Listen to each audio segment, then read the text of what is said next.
Now, we need a program to display the task for a particular time.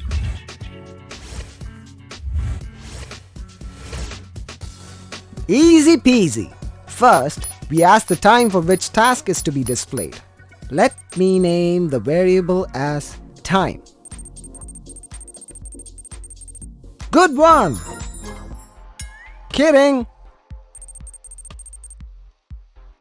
Sure about that?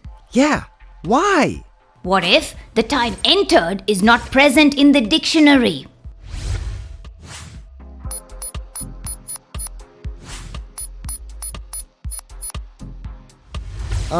Mr. Python shows an error.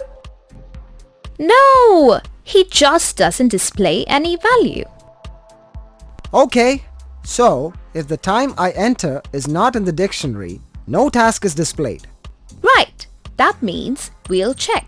If the time entered is present in the dictionary.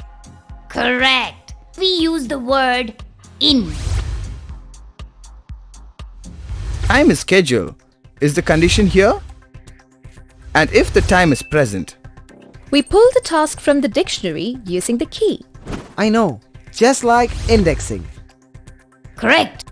next we display the task. And finally, we create an else block if the time is not present in the dictionary.